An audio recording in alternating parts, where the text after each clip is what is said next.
26 चंपारण्य में दोपहर ढल गई थी।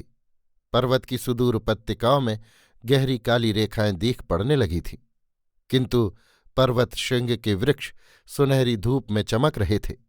सामने एक सघन घाटी थी, उसी की ओर 7 अश्वारोही बड़े सतर्क भाव से अग्रसर हो रहे थे। उनके अश्व थक गए थे और पथरीली ऊबड़ खाबड़ धरती पर रह रहकर ठोकरें खाते जाते थे।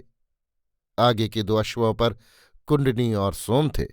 उनके पीछे 5 भट सावधानी से इधर उधर ताकते अपने अश्वों को संभालते हुए चल रहे थे। बहुत देर तक सन्नाटा रहा। घाटी के मुहाने पर पहुंचकर सोमप्रभ ने कहा, तनिक अश्व को बढ़ाए चलो कुंडनी। हमें जो कुछ बताया गया है, यदि वो सत्य है तो इस घाटी के उस पार ही हमें एक हरा भरा मैदान मिलेगा और उसके बाद चंपानगरी की प्राचीर दिख जाएगी। परंतु सोम, ये घाटी तो सबसे अधिक विकट है। तुम क्या भूल गए, यहीं कहीं उस असुर राजा की गढ़ी है, जिसके संबंध में बहुत सी अद्भुत बातें प्रसिद्ध हैं। उसके फंदे में फंसकर कोई यात्री जीवित नहीं आता।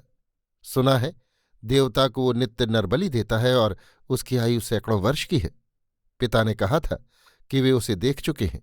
वो अलौकिक आसुरी विद्याओं का ज्ञाता है और उसके शरीर में 10 हाथियों का बल है। पर क्या हम उसकी आंखों में धूल नहीं झोंक सकते? जिस प्रकार आज 4 दिन से हम निर्विघ्न चले आ रहे हैं, उसी प्रकार इस घाटी को भी पार कर लेंगे। भय मत कर कुंडनी, परंतु सूर्य अस्त होने में अब विलंब नहीं है।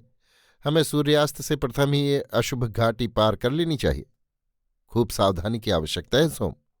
जैसे बने इस अशुभ घाटी को हम जल्दी पार कर जाएं। ना जाने मेरा मन कैसा हो रहा है। पार तो करेंगे ही कुंडनी। क्या तुम्हें सोम के बाहुबल पर विश्वास नहीं है? नहीं नहीं सोम, मैं तुम्हें सावधान किए देती हूं।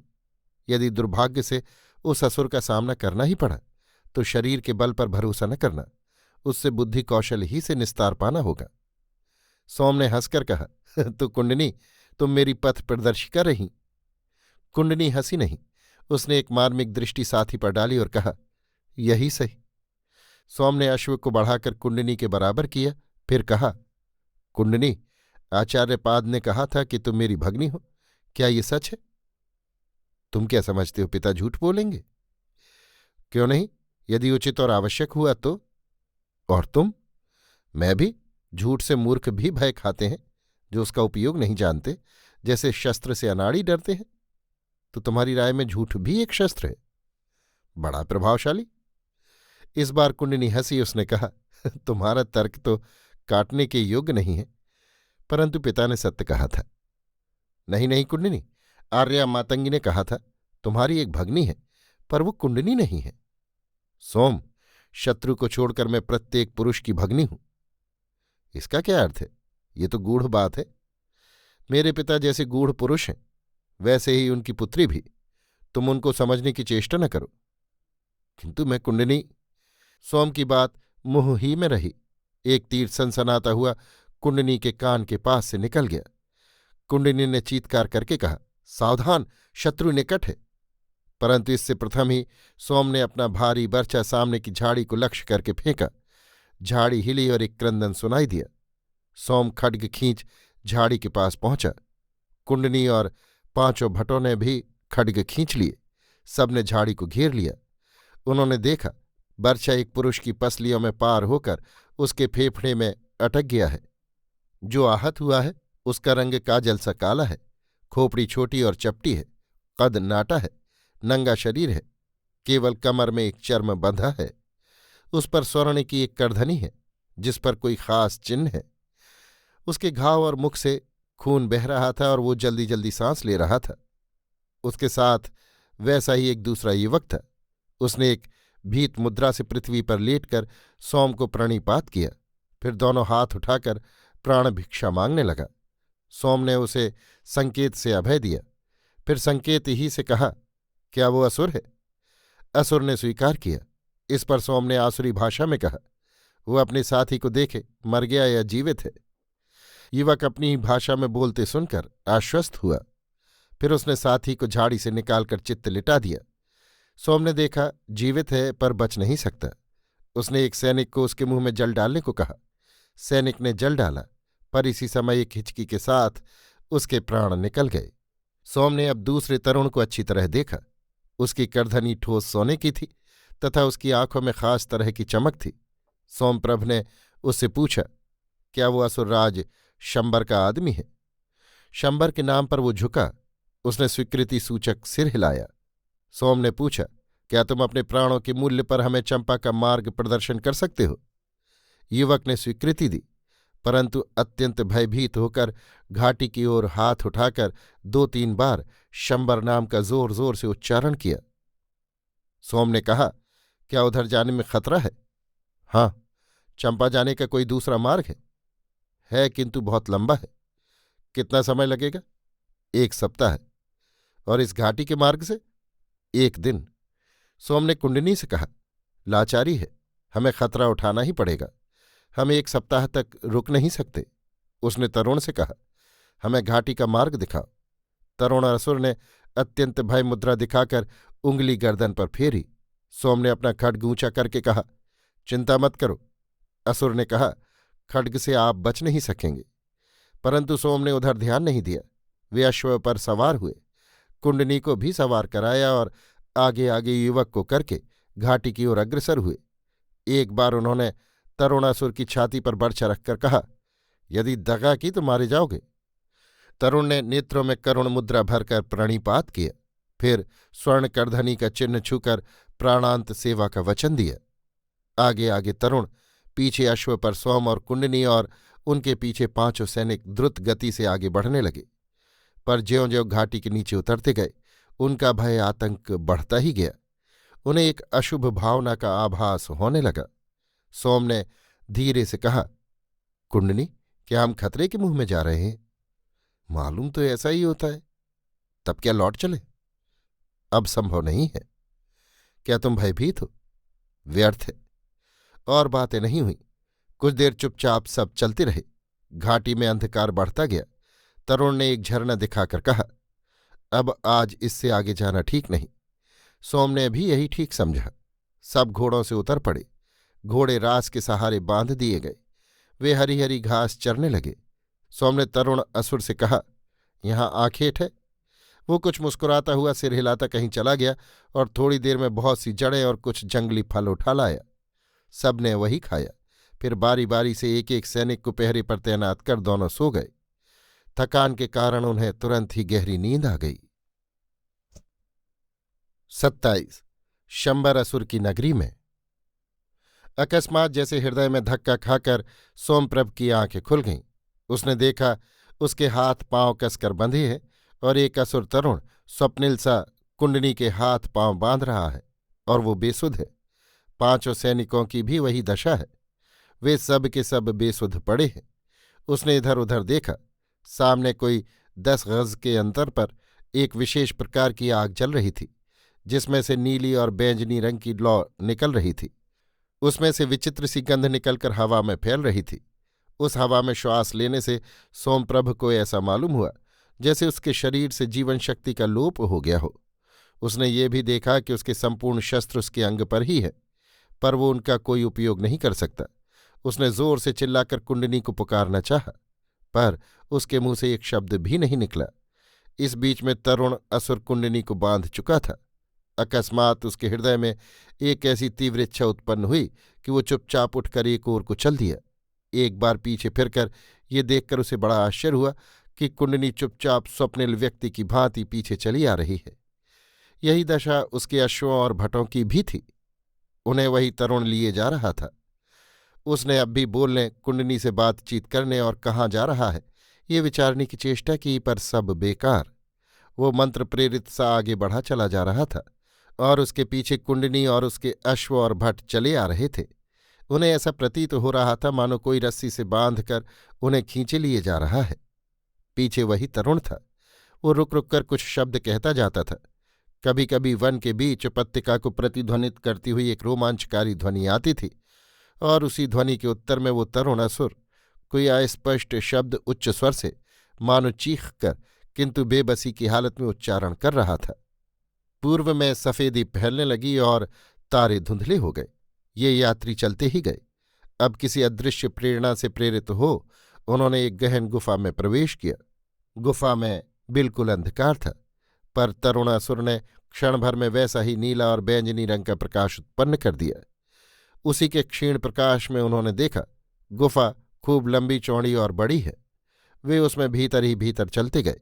बहुत देर चलने के बाद जब गुफा का दूसरा छोर आया तो सोमप्रभ को ऐसा मालूम हुआ जैसे अकस्मात गहरी नींद से जाग पड़ा हो। उसने देखा दिन भली भांति निकला है। सूर्य की मनोरम स्वर्ण किरणें चारों ओर फैल रही हैं और उसकी आंखों के सामने एक खूब समथर हरा भरा चौड़ा मैदान है जो चारों ओर पहाड़ियों से घिरा हुआ है। इस मैदान में एक स्वच्छ सुंदर और कलापूर्ण अच्छा खासा गांव बसा हुआ है। घर सब गारे पाथर के हैं। उन पर गोल बांधकर छप्पर छाया गया है।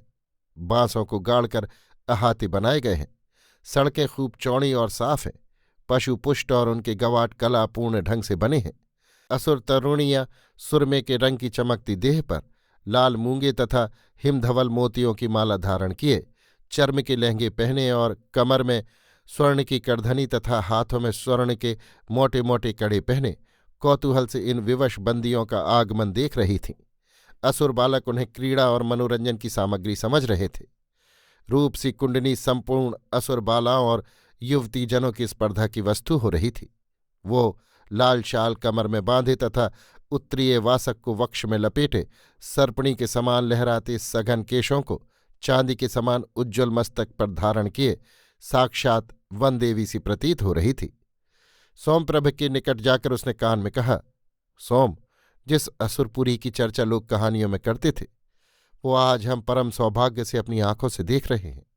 ये तो बड़ी मनोरम शांत और स्वच्छ छोटी सी नगरी है। सोम, क्या तुम्हें ये देखकर आश्चर्य नहीं होता? मुझे तो ये देखकर आश्चर्य होता है कि कुंडनी इस असुरपुरी में कैसे निर्भय और विनोदी भाव से प्रवेश कर रही है। भय क्या है सोम? ये तो अभी पता चल जाएगा जब शंबर आज रात को हमें देवता पर बलि चढ़ाएगा। क्या उसकी ऐसी सामर्थ्य है सोम? उसकी सामर्थ्य क्या अभी तुमने देखी ही नहीं?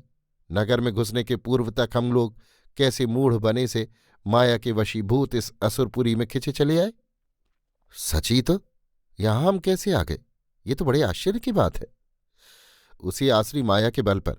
शायद सूर्योदय होने पर वो माया नष्ट हो गई।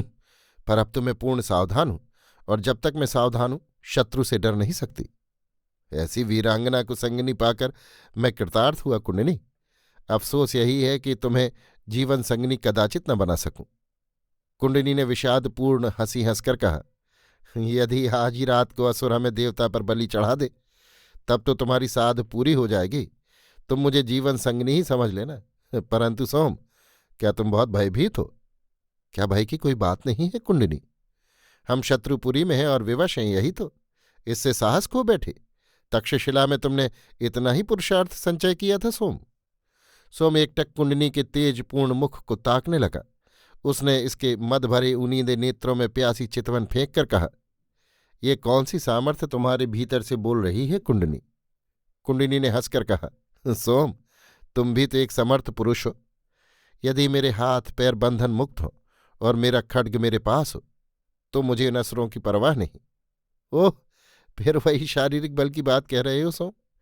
याद रखो, यहां बुद्धि बल से विजय पानी होगी। मस्तिष्क को ठंडा रखो और निर्भय आगे बढ़ो। देखे तो उस असुर का राज वैभव। इतने में ही बहुत से वाद्य एक साथ बजने लगे। तुरही, भेरी, मुरज, मृदंग और ढोल। दोनों ने आंख उठाकर देखा।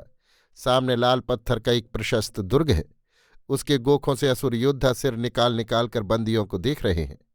गढ़ के फाटक बहुत मोटी लकड़ी के हैं। उन्हें रस्सियों से खींचकर खोला जा रहा है। उसी के ऊपरी खंड में ये सब वाद्य बज रहे थे। फाटक पर बहुत से असुर तरुण नंगे शरीर, कमर में खाल लपेटे, स्वर्ण करधनी पहने, विशाल भाले हाथ में लिए खड़े थे। उनके कज्जलगिरी जैसे शरीर शीशे के समान चमक रहे थे। कुंडनी ने धीरे से सोमप्रभ से कहा, तुमने आसुरी भाषा कहाँ से सीखी सोम? मैंने गांधार में अभ्यास किया था। देवासुर संग्राम में भी बहुत अवसर मिला। वहां असुर बंदियों से मैं आसुरी भाषा में ही बोलता था। तो सोम, उच्च स्वर से इन असुरों ही के समान असुरराज शंबर की जय जयकार करो। सोम ने यही किया। जय जयकार का असुरों पर अच्छा प्रभाव पड़ा। उन्होंने हाथ उठाकर जय जयकार में सहयोग दिया। दुर्ग में प्रविष्ट होकर वे पत्थर की बड़ी सड़क पर कुछ देर चलकर एक बड़े दालान में पहुंचे। ये दालान आधा पहाड़ में गुफा की भांति खोदकर और आधा पकी ईंटों से चिनकर बनाया गया था। उसके बीचों बीच पत्थर का एक ऊंचा सिंहासन रखा था। उस पर एक बाघंबर बिछा था, जिसमें बाघ का विकराल मुख खुला दिख रहा था और उसकी बड़ी बड़ी दाढ़ें चमक रही थीं। उसी पर शंबर पद्मासन से बैठा था। उसका शरीर बहुत विशाल था, रंग अत्यंत काला, अवस्था का पता नहीं चलता था, परंतु अंग अत्यंत दृढ़ था। कंठ में मुक्ताओं और मूंगों की कई छोटी बड़ी मालाएं पड़ी थीं। भुजबंद में स्वर्णमंडित सुअर के दांत मढ़े थे। सिर खुला था। उसके बाल कुछ कुछ लाल, घुंघराले और खूब घने थे। उन पर स्वर्ण पट्टों में जड़े किसी पशु के 2 पैने सींग मढ़े हुए थे। मुंह भारी और रुआबदार था। उस पर खिचड़ी गलमुच्छा था। मस्तक पर रक्त चंदन का लेप था। संपूर्ण वक्ष स्वर्ण की ढाल जैसे किसी आभूषण से छिपा था। उसके सिंहासन के दोनों ओर 2 विशाल बर्छे गड़े थे। सिंहासन के पीछे 4 तरुणी असुर कुमारिकाएं खड़ी मूर्छल और चामर डुला रही थीं। एक मध्य पात्र लिए निकट खड़ी थी। 2 के हाथ में गंधदीप थे, जिसमें से सुगंधित धुआं उठ रहा था। सिंहासन के सामने वेदी थी, जिसमें वैसी ही बैंगनी और नीली आंच जल रही थी। सिंहासन के पीछे पत्थर की दीवार पर किसी अति भयानक विकराल जंतु की तस्वीर खुदी हुई थी। शंबर के हाथों में भी मोटे मोटे स्वर्ण के कड़े थे तथा हाथ में एक मोटा स्वर्ण दंड था, जो ठोस मालूम होता था। उसकी आंखें गहरी, काली और चितवन बड़ी तेज और मर्मभेदनी थी।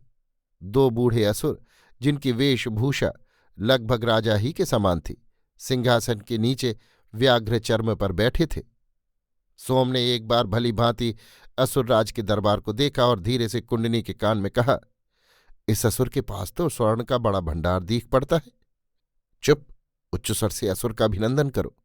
कुंडनी का संकेत पाकर सोम ने आसुरी भाषा में कहा, जिस असुरराज शंबर की अमोघ शक्ति और महान वैभव की कहानियां मनुष्य, देव और गंधर्व घर घर कहते नहीं अघाते, उनका मैं सोमप्रभ अभिनंदन करता हूं। ये सुनकर असुरराज ने मुस्कुराकर वृद्ध मंत्रियों से कुछ कहा, फिर सोम की ओर देखकर कहा, गंधर्व है या मनुष्य? मनुष्य। कहाँ का? मगध का। मगध के सैनिय बिंबिसार को मैं जानता हूं, परंतु वो मेरा मित्र नहीं है। तो मेरे राज्य की सीमा में क्यों घुसा? जानता है यह अक्षम्य अपराध है और उसका दंड है मृत्यु। महासामर्थवान शंबर का ये नियम शत्रु के लिए है, मित्र के लिए नहीं। प्रतापी मागध सम्राट बिंबिसार असुर राज्य से मैत्री करना चाहते हैं। असुर ने फिर झुककर मंत्रियों से परामर्श किया। फिर उसने कहा, मागध बिंबिसार दनुकुल का था, अब वो मनुकुल में चला गया है तथा मनुष्य धर्म का पालन कर रहा है। इसी से वो मेरा मित्र नहीं है। मनुकुल सदैव देवकुल का मित्र होता है, दनुकुल का नहीं। परंतु मागध बिंबिसार दनुकुल भूषण सामर्थवान शंबर की मित्रता चाहता है। उसका मैत्री संदेश ही मैं लाया हूं। शंबर ने मंत्रियों से फिर परामर्श किया और कहा, इसका प्रमाण क्या है? यही कि मैं विजयनी मागध सैन्य साथ न लाकर एकाकी ही यहां चला आया हूं। मुझे विश्वास था कि महान शंबर मित्रवत हमारा स्वागत करेगा। इस पर शंबर ने बड़ी देर तक मंत्रियों से विचार विमर्श किया और फिर कुंडनी की ओर संकेत करके कहा, वो कौन सुंदरी है? वो भी मागधी है। तब सैनिय बिंबिसार ऐसी 100 सुंदरी मुझे दे तो मैं बिंबिसार का मित्र हूं। सोमप्रभ का मुंह क्रोध से लाल हो गया। कुंडनी ने उस पर लक्ष्य करके कहा, बेवकूफी मत करना सोम। वो क्या कह रहा है? वो तुम्हारी जैसी 100 सुंदरी मित्रता के शुल्क में मांग रहा है। उससे कहो, मागधी तरुणी विद्युत प्रभ होती है, असुर उसे भोग नहीं सकते, उसे छूते ही असुरों की मृत्यु हो जाएगी। शंबर ने कहा, वो सुंदरी बाला क्या कह रही है? वो कहती है, मगध के सम्राट सामर्थ्यवान शंबर की ये शर्त पूरी कर सकते हैं, परंतु बाधा ये है कि मागधी तरुणियां विद्युत प्रभ होती हैं, उन्हें भोगने की सामर्थ्य असुरों में नहीं है, उन्हें छूते ही असुरों की मृत्यु हो जाएगी। मैंने अपने यौवन में लोक भ्रमण किया है, गांधार, परशुपुरी, स्वर्णदीप और गंधर्व लोक देखा है, देव कन्याओं तथा गंधर्व तरुणियों का हरण किया है। ऐसा हरण हमारा कुल धर्म है।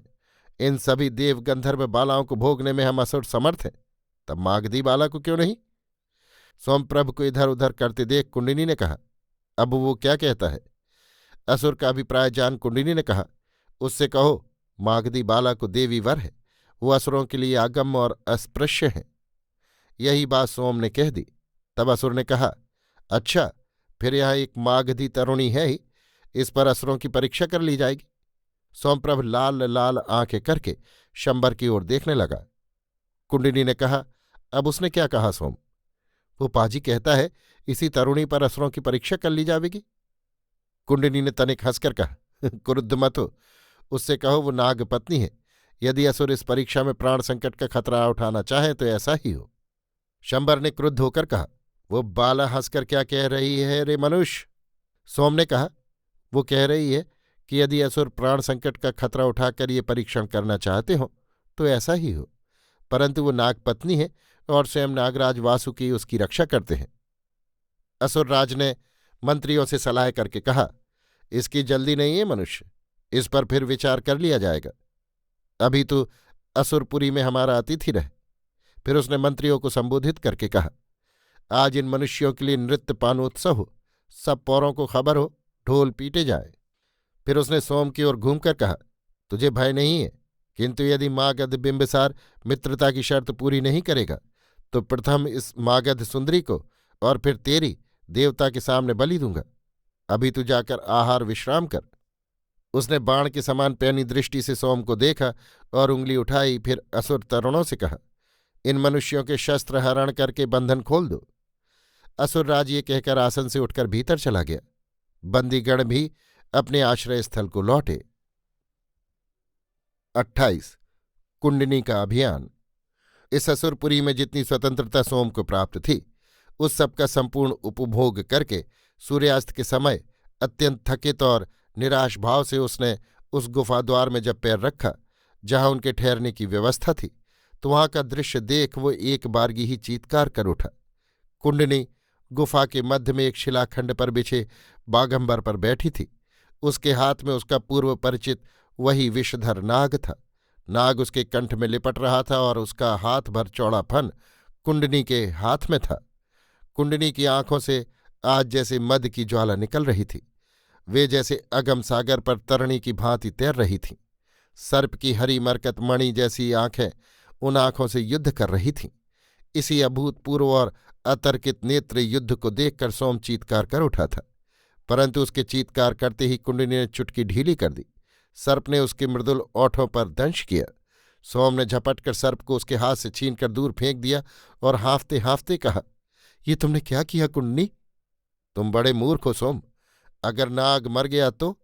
ये तक्षक जाति का महाविषधर नाग है। पिता इसे कंबोज वन से लाए थे। पृथ्वी पर ऐसा विषधर अब और नहीं है। तुमने उसे आघात पहुंचा दिया हो तो? वो लहराती हुई उठी, नाग को बड़े प्यार से उठाकर हृदय से लगाया। नाग इस समय सिकुड़कर निर्जीव हो रहा था।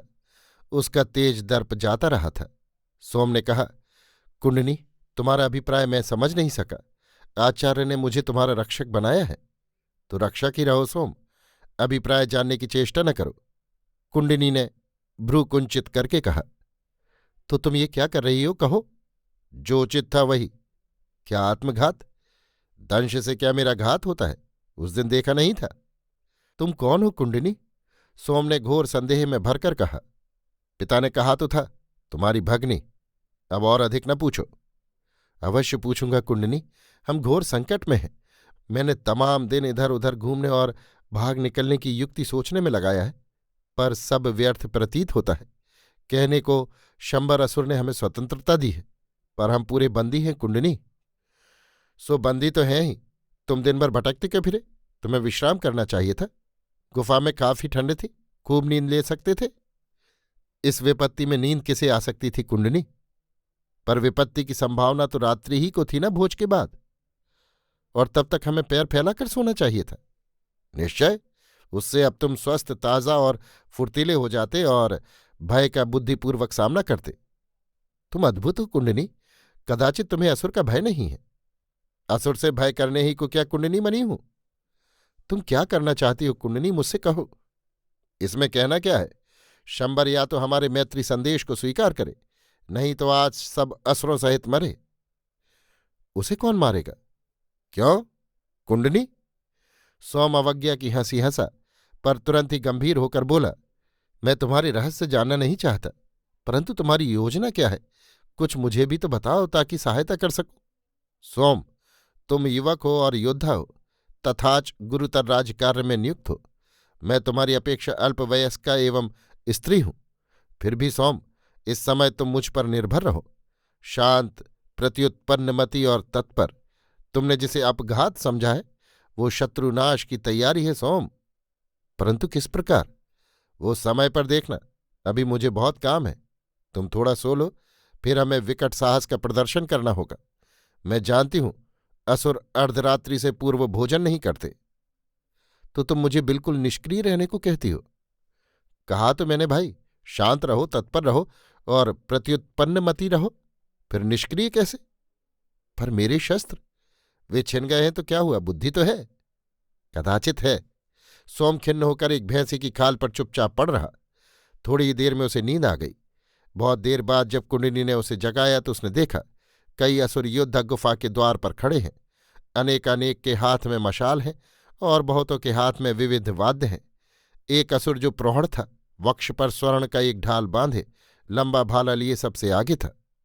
मशाल के प्रकाश में आज सोम कुंडनी का ये त्रिभुवन मोहन रूप देखकर अवाक रह गया।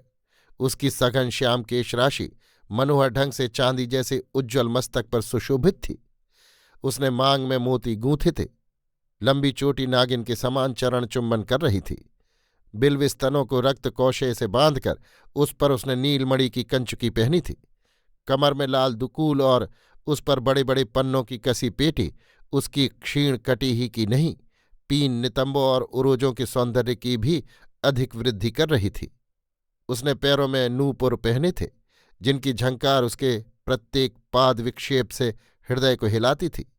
सोम ने कहा, कुंडनी, क्या आज असुरों को मोहने साक्षात मोहिनी अवतरित हुई है? हुई तो है, इसमें तुम्हें क्या, असुरों का भाग्य। तो अब झटपट तैयार हो जाओ, कुंडनी ने मुस्कुराकर कहा। सोम ने झटपट वस्त्र बदले। कुंडनी ने सामने पड़े एक व्याघ्र चर्म को दिखाकर कहा, इसे वक्ष में लपेट लो, काफी रक्षा करेगा। किंतु कुंडनी, हम शस्त्रहीन शत्रु के निकट जा रहे हैं।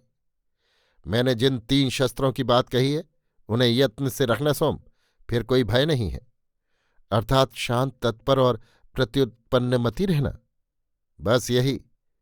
तो कुंडनी, तुम आज की मुहिम की सेना नायिका हो।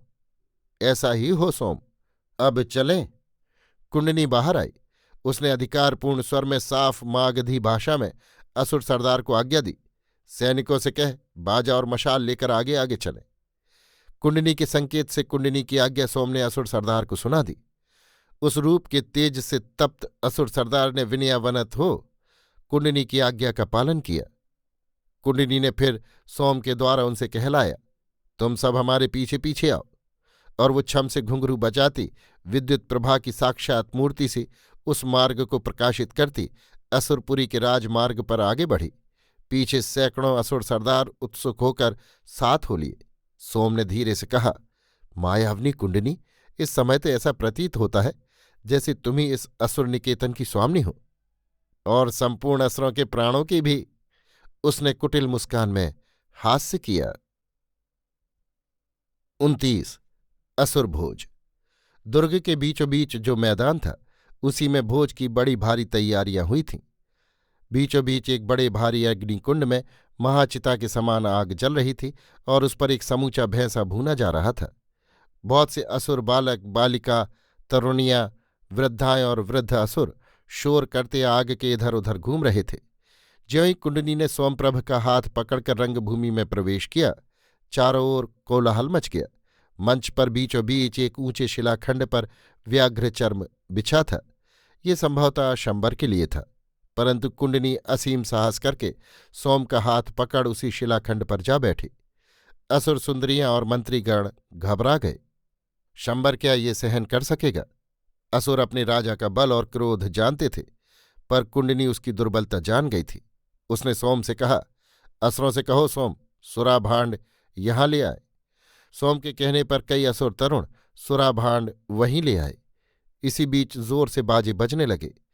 असुरों ने भीत होकर देखा, शंबर खूब ठाठकन श्रृंगार किए चला आ रहा है। उसने स्वर्ण का मुकुट धारण किया था। उसका संपूर्ण वक्ष नाभि प्रदेश तक स्वर्ण से ढका था। कमर में नया चर्म लपेटे था और भुजदंडों पर भी स्वर्ण वलय पहने था। कंठ में बड़े बड़े मोती और मूंगों की लड़ें पड़ी थीं।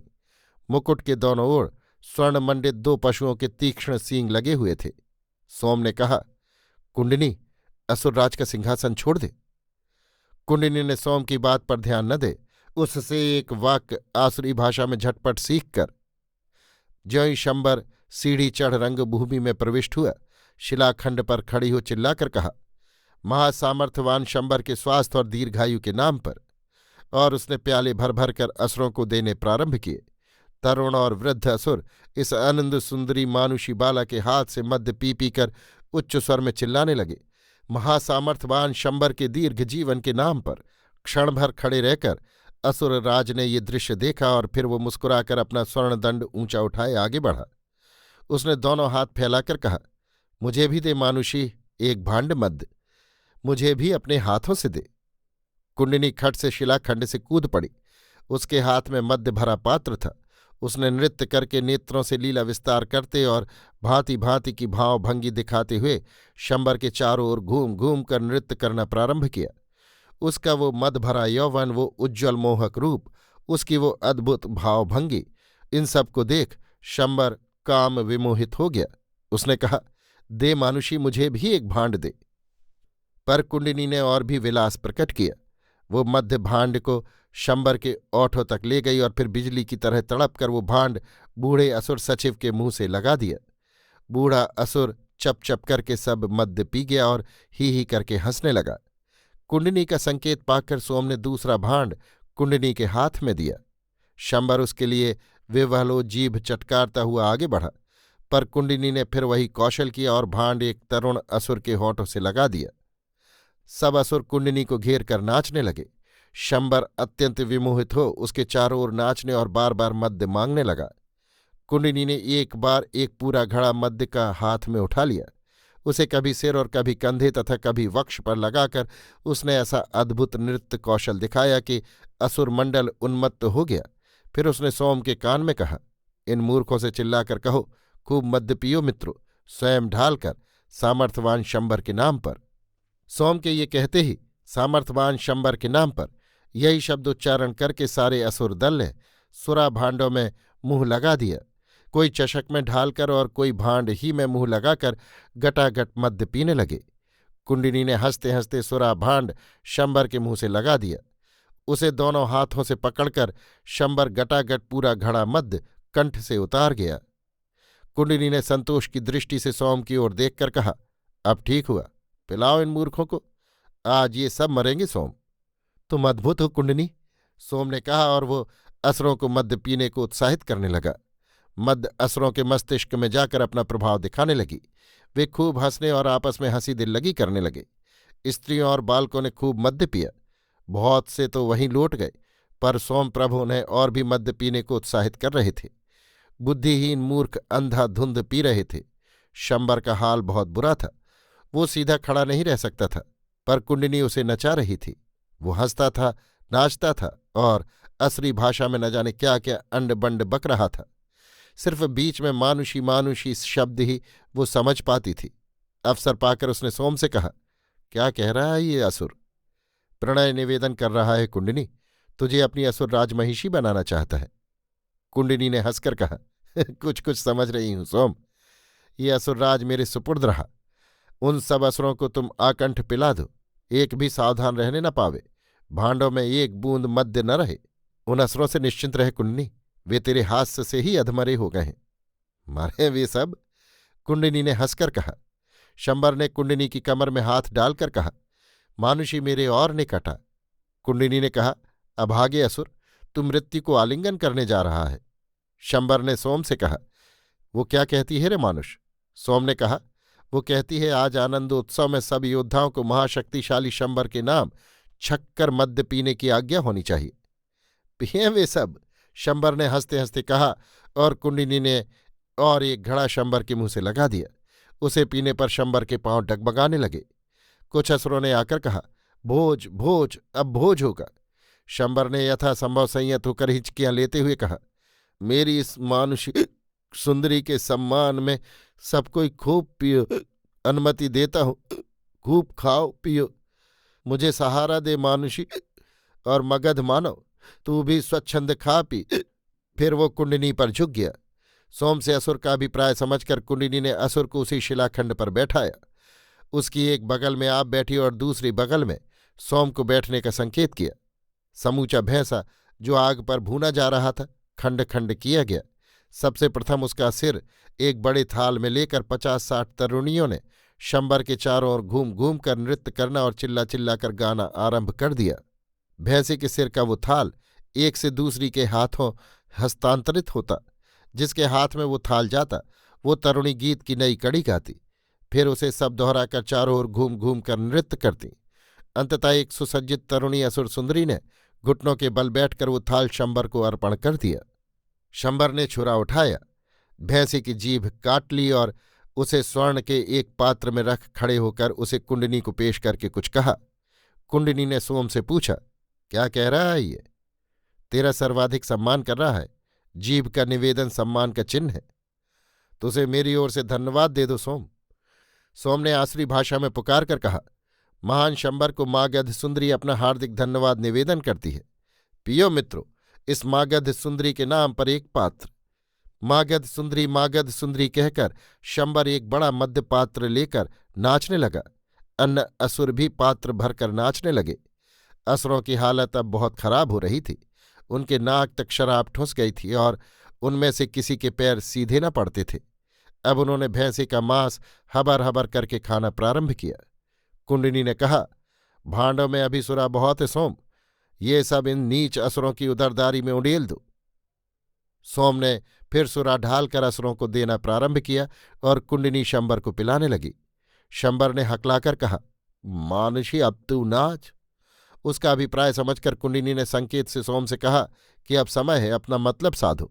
सोम ने कहा, महान शंबर ने मागध बिंबसार की मैत्री स्वीकार कर ली है, क्या इसके लिए सब कोई एक एक पात्र न पिएंगे? क्यों नहीं, किंतु सेनीय बिंबसार क्या ऐसी 100 तरुणी देगा? अवश्य, परंतु असुर उन्हें भोग छू नहीं सकेंगे, वे सब विद्युत प्रभ है। इस समय कुंडनी ने मोहक भाव भंगी से नृत्य आरंभ कर दिया। वो प्रत्येक असुर के निकट जाकर लीला विलास करने लगी। मदिरा से उन्मत्त असुरों के मस्तिष्क उसका रूप, यौवन, लीला विलास और भाव भंगी देखकर बेकाबू हो गए। सब कोई कुंडनी को पकड़ने को लपकने लगे। किसी में संयत भाव नहीं रह गया। 30 मृत्यु चुंबन। ये सब देख कुंडनी के संकेत को पाकर सोमप्रभ ने पुकार कर कहा, सब कोई सुने, ये मगध सुंदरी है जिसे असुर नहीं भोग सकते। जो कोई इसका चुंबन आलिंगन करेगा वही तत्काल मृत्यु को प्राप्त होगा। असुरों में अब सोचने विचारने की सामर्थ्य नहीं रही थी। चुंबन करो सब चिल्लाने लगे। शंबर ने हाथ का मध्य पात्र फेंक कर हकलाते हुए कहा, सबको इस मानुषी का चुंबन करो। सोम ने क्रुद्ध होकर कुंडनी की ओर देखा। फिर उसका अभिप्राय जान सोम ने कहा, जो कोई चुंबन करेगा वही मृत्यु को प्राप्त होगा। महान शंबर इसको न भूल जाए। शंबर सब जानता है, उसने बहुत देव, दैत्य, गंधर्व और मानुषियों का हरण किया है। कहीं भी तो ऐसा नहीं हुआ। दे 100 ऐसी तरुणियां दे रे मानुष, यदि मेरी मैत्री चाहता है। शंबर ने मद से लाल लाल आंखों से सोम को घूर कर कहा। कुंडनी नृत्य कर रही थी। जब बहुत से असुर तरुण हंसते हुए उसका चुंबन करने को आगे बढ़े तो कुंडनी ने एक छोटी सी थैली वस्त्र से निकालकर उसमें से महानाग को निकाला और कंठ में पहन लिया। ये देख सभी तरुण असुर भयभीत होकर पीछे हट गए। कुंडनी ने उस नाग का फन पकड़कर उसके नेत्रों से नेत्र मिला नृत्य जारी रखा। कभी वो शंबर के पास जाकर ऐसा भाव दिखाती मानो चुंबन दान की प्रार्थना कर रही हो, कभी सोम के निकट जा अपना अभिप्राय समझाती, कभी असुरों के निकट जा लीला विलास से उन्हें उन्मत्त करती। शंबर ने कहा, वो सर्प से क्या कर रही है रे मनुष्य? सोम ने कुंडनी से संकेत पाकर कहा, मैंने कहा था ये मागधी नाग पत्नी है। अब सर्वप्रथम नाग चुंबन करेगा, पीछे जिसे मृत्यु की कामना हो वो चुंबन करे। तो नाग चुंबन होने दे। तो महान शंबर इस मानुषी के नागपति के नाम पर एक एक पात्र मद्य पीने की आज्ञा दें।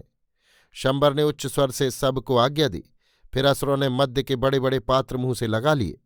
इसी समय कुंडनी ने नाग से दंश लिया। उस दंश को देखकर सभी आश्चर्यचकित हो गए। कुंडनी ने नाग को थैली में रख अपने वस्त्रों में छिपा लिया। उसके मस्तक पर श्वेत बिंदु झलक आए और वो विष के वेग से लहराने लगी। उस समय उसके नृत्य ने अलौकिक छटा प्रदर्शित की। ऐसा प्रतीत होता था जैसे वो हवा में तैर रही हो। उसके नेत्र और अधरोष्ठ मानो मद निमंत्रण सा देने लगे। शंबर ने असंयत होकर चिल्लाकर कहा, चुंबन करो इस मागध मानुषी का। सोम ने चिल्लाकर कहा, जो कोई चुंबन करेगा उसकी मृत्यु होगी। महान शंबर इसके जिम्मेदार हैं। चुंबन करो, चुंबन करो, शंबर ने पुकार कर कहा। उसमें अब सोचने विचारने की कुछ भी शक्ति न थी। एक तरुण ने हठात कुंडनी को अपने आलिंगन में कसकर अधरों पर चुंबन लिया। वो तुरंत बिजली के मारे हुए प्राणी की भांति निष्प्राण होकर पृथ्वी पर गिर पड़ा। सोम ये चमत्कार देख भय से पीला पड़ गया। कुंडनी ने उधर भ्रूपात नहीं किया। उसने दूसरे तरुण की ओर मुस्कुराकर देखा। उसने भी आगे बढ़कर कुंडनी को कसकर बाहुपाश में बांधकर चुंबन लिया और उसकी भी यही दशा हुई। अब तो उन्मत्त की भांति असुरगण कुंडनी का चुंबन ले लेकर और निष्प्राण होकर भूमि पर गिरने लगे। एक अलौकिक अतर्कित मोह से वशीभूत होकर असुर एक के बाद एक होती हुई मृत्यु की परवाह न कर उस असाधारण उन्मादनी के आलिंगन पाश में आकर और उसका अधर चूम चूम कर ढेर होने लगे। शंबर बार बार मद्य पी रहा था। असुरों के इस प्रकार आश्चर्यजनक रीति से मरने पर उसको विश्वास नहीं होता था। प्रत्येक असुर के चुंबन के बाद निष्प्राण होकर गिरने पर कुंडनी ऐसे मोहक हास्य से शंबर की ओर देखती कि वो समझ ही नहीं पाया कि वास्तव में उसके तरुण मृत्यु को प्राप्त हो रहे हैं या विमोहित मूर्छित हो रहे हैं। सोमप्रभ बराबर मद्य के पात्र पर पात्र शंबर के कंठ से उतार रहा था। अब कुंडनी ने एक एक तरुण के निकट जाकर चुंबन निवेदन करना प्रारंभ किया। कुछ असुर भयभीत हो गए थे, पर उस मोहनी मूर्ति के चुंबन निवेदन को अस्वीकार करने की सामर्थ्य मूर्ख मद्य विमोहित असुरों में न थी। वे चुंबन ले लेकर प्राण गंवाते गए। देखते देखते मृतक असुर तरुणों के ढेर लग गए। कुंडनी अब वृद्ध मंत्रियों की ओर झुकी, परंतु वे भयभीत होकर झिझक कर पीछे हट गए। कुंडनी ने उन्हें हठात अपने आलिंगन पाश में बांधकर उनके होठों पर अपना चुंबन अंकित कर दिया और वे निष्प्राण होकर जहां के तहां ढेर हो गए। सोम ने घबराकर उसके निकट आकर कहा, तो कुंडनी तुम विषकन्या हो? कुंडनी ने नृत्य करते हुए कहा, सावधान रहो, संकटकाल निकट है, देखो उसके तेवर। शंबर अब सावधान हुआ और क्रुद्ध नेत्रों से कुंडनी को ताकने लगा। कुंडनी ने ये देखकर मुस्कुराकर बंकिम कटाक्षपात कर एक परिपूर्ण मद्यपात्र उसके होठों से लगा दिया, परंतु उसने कुंडनी को एक ओर धकेलकर मद्यपात्र फेंक दिया। उसने फिर गुर्राकर कहा, क्या तूने मेरे तरुणों का हनन किया? सोम ने शंबर की बात उसे समझा दी। कुंडनी ने संकेत से कहा कि वो शंबर के पार्श्व में ही रहे और उसके सिंहासन के बगल में जो बर्छे और शूल लगे हैं, आवश्यकता पड़ने पर उनसे काम ले, पर इसमें वो जल्दी न करे। संयम और धैर्य से अंतिम क्षण तक कुंडनी का कौशल देखे। सोम ने शंबर को क्रुद्ध होते देख कहा, महाशक्तिशाली शंबर से कह दिया गया था कि ये तरुणी नागपत्नी है और मागधी मानुषी असुरों के भोग की नहीं। असुर अपने ही दोष से मरे हैं और महान शंबर ने उन्हें चुंबन की आज्ञा दी थी, परंतु ये मानुषी अति भीषण है, कहकर उसने सिंहासन से खड़े होने की चेष्टा की, परंतु लड़खड़ाकर गिर गया। सोम ने कहा, मागध मानुष इससे भी अधिक भीषण है। यदि उन्हें शत्रु बना दिया जाए, क्या महान शंबर को मागध बिंबसार की मित्रता स्वीकार है? शंबर ने बड़बड़ाते हुए कहा, मागध मानुषी अति भीषण होती है। उसने कुंडनी की ओर प्यासी चितवन से देखा। कुंडनी ने मद्य का एक बड़ा पात्र लाकर उसके होठों से लगा दिया। शंबर उसे पीकर ओठ चाटता हुआ फिर सिंहासन से उठने लगा। इस बीच में बचे हुए असुर तरुण कुंडनी से भयभीत हो होकर भागने लगे। बहुत से विवश मदमस्त पड़े थे। मृत असुरों के ढेर जहां तहां पड़े थे। उनके कज्जल समान निश्चल शरीर उस अग्नि के प्रकाश में भयानक दिख रहे थे। शंबर के मन में भय समा गया, पर वो कुंडनी की ओर वैसी ही प्यासी चितवन से देखने लगा। हठात कुंडनी ने फिर आकर एक मद्य भांड उसके होठों से लगा दिया। उसे भी गटागट पीकर शंबर ने खींचकर कुंडनी को हृदय से लगा उन्मत्त भाव से हकलाकर कहा, दे मृत्यु चुंबन मानुषी, तेरे स्वर्ण अधरों को एक बार चूम कर मरने में भी सुख है। पर कुंडनी ने यत्न से अपने को शंबर के बाहुपाश से निकालकर फुर्ती से एक लीला विलास किया और फिर दूसरा मद्यपात्र उसके होठों से लगाया। फिर उसने सोम से संकेत किया। मद्य पीकर शंबर शिलाखंड पर बदहवास पड़ गया। वो कुंडनी को बरबस खींचकर अस्त व्यस्त आसुरी भाषा में कहने लगा, तो दे मानुषी, एक चुंबन दे और मगध बिंबसार के लिए मेरी मैत्री ले, दे चुंबन दे। कुंडिनी ने गूढ़ मार्मिक दृष्टि से सोम की ओर देखा। वो सोच रही थी कि असुर को मारा जाए या नहीं, परंतु सोम ने लपक कर कुंडिनी को असुर शंबर के बाहुपाश से खींचकर दूर कर दिया और हाँफते हाँफते कहा, नहीं नहीं, असुर को मारा नहीं जाएगा, बहुत हुआ। फिर उसने शंबर के कान के पास मुंह ले जाकर कहा, महान शंबर चिरंजीव रहें, ये मागध बिंबसार का मित्र है, उसे मृत्यु चुंबन नहीं लेना चाहिए। शंबर ने कुछ होठ हिलाए और आंखें खोलने की चेष्टा की, परंतु वो तुरंत ही काष्ठ के कुंदे की भांति निश्चेष्ट होकर गिर गया। उस समय बहुत कम असुर वहां थे जो भयभीत होकर भाग रहे थे। कुंडनी को एक ओर ले जाकर सोम ने कहा, उसे छोड़ दे कुंडनी। कुंडनी अपनी विष ज्वाला में लहरा रही थी। उसने कहा, मूर्खता मत करो सोम, मरे वो असुर। ऐसा नहीं हो सकता। उसने इधर उधर देखा। इसी समय अंधकार से वो तरुण असुर नेत्रों में भय भरे बाहर आया, जिससे सर्वप्रथम परिचय हुआ था और जिसके प्राण सोम ने बचाए थे। उसने पृथ्वी पर प्रणिपात करके कहा, भागो, वो शक्ति उठा लो, मैं चंपा का मार्ग जानता हूं। सोम ने शक्ति हाथ में ले ली। कुंडिनी ने वेणी से विषाक्त कटार निकालकर हाथ में ले ली। उसने कहा, इसकी एक खरोंच ही काफी है, इससे मृत पुरुष को उसके घाव को छूने ही से औरों की मृत्यु हो जाएगी। ये हलाहल में बुझी है। तीनों लपक कर एक ओर अंधकार में अदृश्य हो गए। जो असुर दूसरी ओर शोर कर रहे थे वे शायद उन्मत्त और हतज्ञान हो रहे थे। सोम ने देखा, नगर द्वार पर 4 तरुण असुर पहरा दे रहे हैं। कुंडिनी ने हंसकर उनसे कहा, अरे मूर्खो, तुमने मेरा चुंबन नहीं लिया। एक को उसने आलिंगन पाश में बांध चुंबन दिया, अधर छूते ही वो मृत होकर गिरा। दूसरे ने हुंकृति कर कुंडिनी पर आक्रमण किया, उसकी पीठ में सोम ने शक्ति पार कर दी। शेष 2 में एक ने कुंडिनी की कटार का स्पर्श पाकर, दूसरे ने सोम की शक्ति खाकर प्राण त्यागे। सोम ने अपने अश्व पर सवार हो तारों की छाह में उसी समय असुरपुरी को त्यागा। असुर तरुण भी उनके साथ ही भाग गया।